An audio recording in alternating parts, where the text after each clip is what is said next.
I cut contact with my toxic father and stepmother at 18. Now he's dying and wants to reconnect. After 14 years, I agreed to meet them and it changed everything. I'm Lucas, 32M, and I've been estranged from my father Richard, 58M, and stepmother Rebecca, 52F, for the past 14 years. As soon as I turned 18, I moved out of their house, worked multiple jobs to make ends meet, and barely scraped by. Even though it was tough, the choice to leave was infinitely better than staying with them. My biological mother passed away when I was 5, and my father remarried Rebecca when I was 7. From the beginning, it was clear that Rebecca resented my presence. She saw me as a constant reminder of my father's previous marriage and made no effort to hide her disdain. My father, instead of protecting me, chose to ignore the situation and often sided with Rebecca to keep the peace. Growing up, I faced constant emotional abuse and neglect. Rebecca would often compare me unfavorably to her own children from a previous marriage, my step-siblings Alex, 30M, and Mia, 28F. She'd say things like, "Why can't you be more like Alex?" Or Mia would never do something so stupid. My father remained silent during these tirades, effectively condoning her behavior. One particularly painful memory stands out. When I was 14, I had saved up money from my part-time job at a local grocery store to buy a new gaming console. I was so excited to finally have something of my own. But just a week after I bought it, Rebecca decided that Alex deserved it more because he had gotten good grades. She took it from my room and gave it to him. When I protested, my father told me to stop being selfish and think about the family. As I got older, the emotional abuse escalated. Rebecca would routinely go through my things, read my private journals, and share embarrassing details with my step-siblings. She'd mock my interests, belittle my achievements, and constantly remind me that I was a burden on the family. My father, meanwhile, became increasingly distant. He'd work long hours, and when he was home, he'd avoid any confrontation. On the rare occasions when I tried to talk to him about Rebecca's behavior, he'd brush it off, saying I was being too sensitive or that I needed to try harder to fit in with the family. The final straw came during my senior year of high school. I had been working hard to maintain good grades while also working part-time, hoping to get a scholarship for college. I had my sights set on a university about 3 hours away. When Rebecca found out, she went ballistic. She accused me of abandoning the family and being ungrateful for all they'd in a moment of anger. She tore up my college applications that I had left on the kitchen table. My father walked in on this scene and did nothing. He simply turned around and walked out of the room. That's when I knew I had to leave as soon as I turned 18. The day after my 18th birthday, I packed what little I owned and left. I didn't have much of a plan, just a determination to get away. I couch-surfed with friends for a while, worked multiple minimum wage jobs, and slowly started to build a life for myself. It wasn't easy. There were nights when I went to bed hungry, times when I had to choose between paying rent or buying textbooks for the community college classes I was taking. But even in those tough moments, I never regretted my decision to leave. Over the years, I've managed to create a good life for myself. I put myself through community college, then transferred to a state university where I earned a degree in computer science. I now have a stable job as a software developer, my own apartment, and a group of close friends who have become my chosen family. I've been in therapy for the past few years, working through the trauma of my childhood. It's been a long journey, but I'm proud of how far I've come. I've learned to set boundaries, to value myself, and to recognize toxic behavior.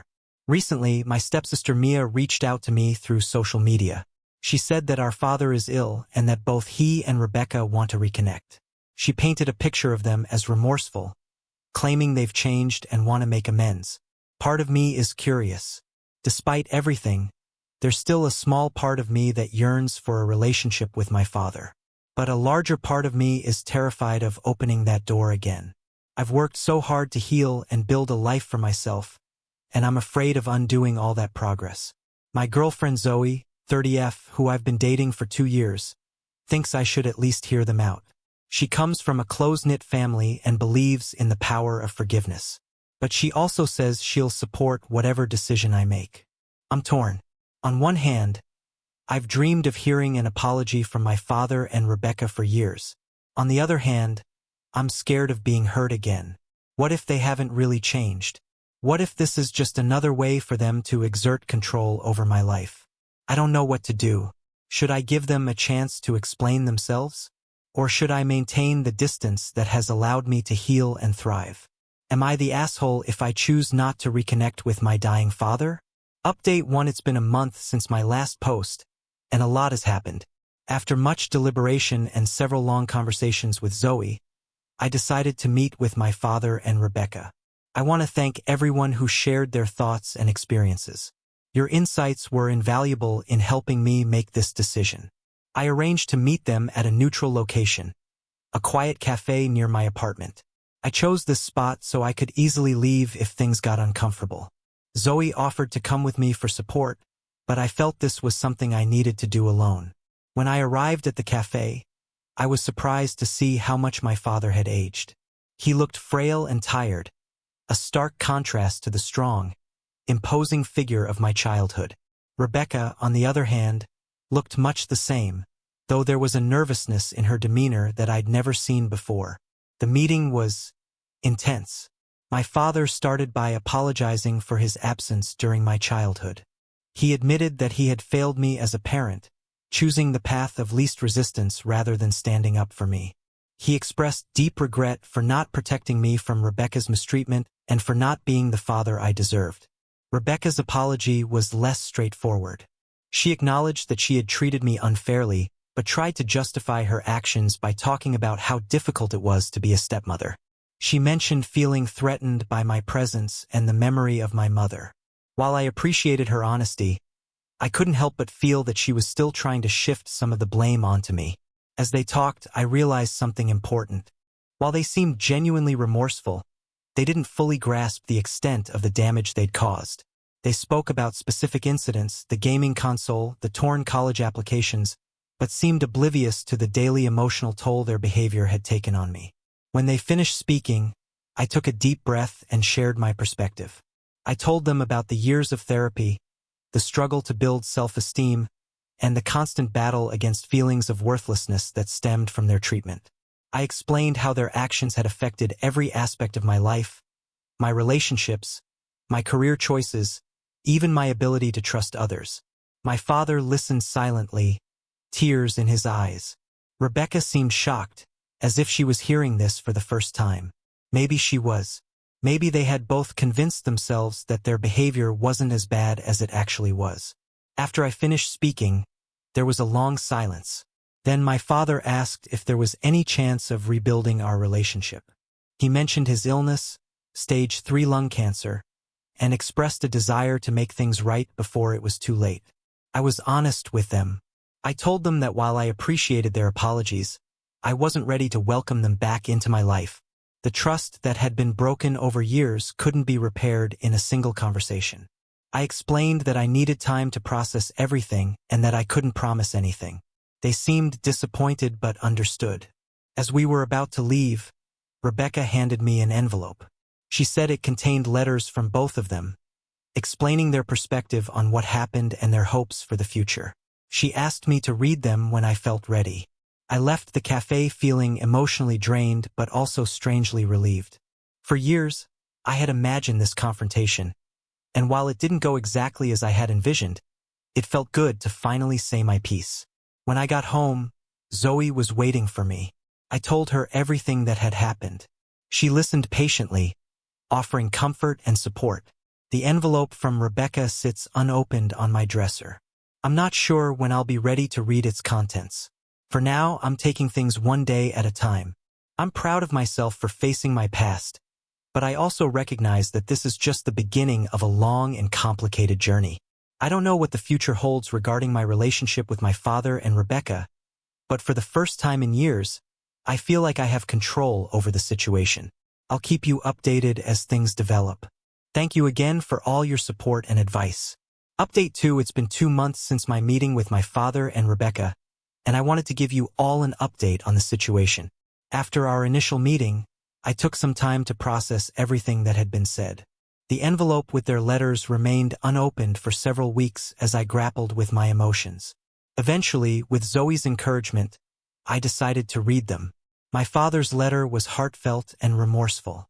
He delved deeper into his own struggles during my childhood, his grief over my mother's death, his fear of being a single parent, and his misguided belief that providing a complete family was more important than ensuring that family was loving and supportive. He acknowledged that his choices had caused me immense pain and expressed a genuine desire to make amends, if I was willing to give him the chance. Rebecca's letter was more complex. While she reiterated her apology, there was still an undercurrent of justification for her past behavior. She wrote about her own insecurities and how she had felt threatened by my presence in the family. However, she also expressed regret for how she had handled those feelings and acknowledged that her treatment of me was inexcusable. Reading these letters stirred up a lot of emotions. On one hand, I felt validated. Finally, they were acknowledging the pain they had caused. On the other hand, it brought back memories I had worked hard to move past. After much reflection and several discussions with my therapist, I decided to take a cautious step forward. I agreed to meet with my father alone, without Rebecca present. We met at the same cafe as before. This meeting was different from the last. Without Rebecca there, my father seemed more open and vulnerable. He shared more about his cancer diagnosis and his treatment plan. He talked about the regrets he had and how facing his mortality had made him realize the magnitude of his mistakes. For the first time, I felt like I was seeing the father I had always wished for. Someone who was present, listening, and genuinely caring about my feelings. It was both healing and heartbreaking to experience this now, after so many years. I shared more about my life, my job, my relationship with Zoe, my hopes for the future. He listened attentively, asking questions and showing a genuine interest in who I had become. At the end of our meeting, we agreed to keep in touch. We've set up a schedule to meet once a month, just the two of us. I've made it clear that I'm not ready to have Rebecca in my life yet, and he's respected that boundary. As for Rebecca, I sent her a brief email thanking her for the letter and explaining that while I appreciate her apology, I need more time before considering any kind of relationship with her. She responded respectfully, saying she understands and will wait until I'm ready, if that day ever comes. This situation is still complicated, and I'm taking it one day at a time. I'm cautiously optimistic about rebuilding a relationship with my father, but I'm also protecting myself by maintaining clear boundaries. Zoe has been incredibly supportive throughout this process, and I'm grateful for her presence in my life. I know this journey of reconciliation, or at least understanding, with my father will be long and potentially difficult, especially given his health situation. But for now, I feel like I'm making the right choice for myself. Thank you all for your continued support and advice. I'll update again if there are any significant developments. Update 3. It's been 6 months since my last update, and I wanted to share the latest developments in my situation with my father and Rebecca. Over the past few months, I've been meeting regularly with my father. Our monthly cafe meetings have become a fixture in both our lives. Through these conversations, we've slowly begun to rebuild our relationship. It's been a process of rediscovery, learning who we are as adults and trying to bridge the gap created by years of estrangement. My father's health has been a significant factor in our interactions. His cancer treatments have been grueling, and there have been times when he's been too weak to meet in person. On those occasions, we've had phone calls instead. Hearing the fatigue in his voice during these calls has been difficult, stirring up complex emotions of concern, sadness, and lingering resentment. Despite his illness, or perhaps because of it, my father has been making a concerted effort to be the parent he should have been years ago. He listens when I speak, offers support when I need it, and respects my boundaries. There have been moments of tension, particularly when conversations drift towards the past, but we're learning to navigate these difficult topics together. A significant moment came last month when my father asked if he could meet Zoe. After discussing it with her and my therapist, I agreed. We met at a restaurant, and I was touched by how my father went out of his way to make Zoe feel comfortable. He asked about her work, her interests, and our relationship. Zoe later told me she could see how hard he was trying to be supportive. As for Rebecca, things are more complicated. She has respected my wish for distance, but my increasing contact with my father has inevitably brought her back into the periphery of my life. My father doesn't hide the fact that he discusses our meetings with her, which I've come to accept. About a month ago, Rebecca reached out again. She sent an email expressing her continued remorse and her hope that one day we might be able to talk. She also shared that she started seeing a therapist to work through her own issues, particularly those related to her behavior during my childhood. I responded to her email, acknowledging her efforts and expressing appreciation for her respecting my boundaries. However, I also reiterated that I'm not ready for direct contact with her yet. The wounds from her treatment are still deep, and while I'm working on forgiveness, I'm not there yet. This journey of reconciliation has not been easy. There are days when I question whether I'm doing the right thing, whether I'm opening myself up to be heard again. But there are also moments of genuine connection with my father that I never thought I'd experience. My relationship with Zoe has been a source of strength throughout this process. Her unwavering support and outside perspective have been invaluable. We've actually started discussing our future more seriously, including the possibility of marriage. It's both exciting and a little scary to be planning a future that now potentially includes a relationship with my father. As my father's health continues to decline, I find myself grappling with conflicting emotions. There's a sense of urgency to resolve our past issues, but also a fear of rushing a process that needs time. I'm trying to balance building this new relationship with protecting my own emotional well-being. For now, I'm taking things one day at a time. I'm cautiously optimistic about my relationship with my father, guarded about any future interactions with Rebecca, and deeply grateful for the support system I've built for myself. Thank you all for your continued support and advice throughout this journey. I'll update again if there are any significant changes. Update for it's been a year since my original post, and I wanted to provide a final update on my situation. Sadly, my father passed away 2 months ago.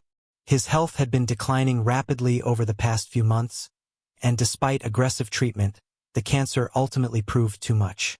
I was by his side when he passed, along with Rebecca and my step-siblings. The last few months of his life were intense and emotional. As his condition worsened, our meetings became more frequent. We had many deep conversations during this time, addressing years of hurt and misunderstanding. It wasn't always easy, but I'm grateful we had the opportunity to clear the air before it was too late. In his final weeks, my father expressed how proud he was of the man I'd become, despite his failings as a parent. He also made a final request. He asked me to try and make peace with Rebecca. Not for her sake, he said, but for my own. After my father's passing, I took some time to reflect on everything that had happened over the past year. The journey of reconciliation with my father had been challenging but ultimately healing. It allowed me to let go of some of the anger and resentment I'd carried for so long. With this in mind, and honoring my father's last wish, I decided to have a conversation with Rebecca. We met at the same cafe where I'd first reunited with my father a year ago. The conversation was difficult and emotional. Rebecca apologized again for her past behavior, this time without any justifications or excuses. She shared that she had been continuing her therapy and had come to fully realize the impact of her actions on me. She expressed deep remorse and a desire to make amends, if I was willing to give her the chance. I was honest with her about my feelings. I told her that while I appreciated her apology and the steps she had taken to change, the hurt she had caused ran deep. I explained that I wasn't sure if I could ever have a close relationship with her, but I was willing to try and move forward in a cordial manner. We agreed to take things slow. For now, we're keeping our interactions limited to occasional emails and maybe a coffee meetup every few months. It's a small step, but it feels like the right one for me at this time. Throughout all of this, Zoe has been my rock. Her support and love have been unwavering. In fact, amidst all the emotional turmoil of the past year, we decided to take a big step in our own relationship. We got engaged last month. Planning our wedding has been a welcome distraction and a reminder of the beautiful future we're building together. As I reflect on the past year, I'm amazed at how much has changed. I've lost my father, but in his final months, I gained a relationship with him that I never thought possible. I've taken the first steps towards a civil relationship with Rebecca. and I'm about to start a new chapter of my life with Zoe. The journey hasn't been easy. There have been moments of doubt, anger, and sadness. But there have also been moments of understanding, forgiveness, and hope. I've learned that healing isn't linear and that it's okay to have conflicting emotions. I'm not sure what the future holds regarding my relationship with Rebecca or my step-siblings, but I do know that I'm in a much better place emotionally than I was a year ago. I've made peace with my past in ways I never thought possible, and I'm looking forward to the future with optimism. To everyone who has followed my story and offered support and advice along the way, thank you. Your words have been a source of comfort and guidance throughout this challenging year. As this chapter of my life closes, I feel ready to embrace whatever comes next.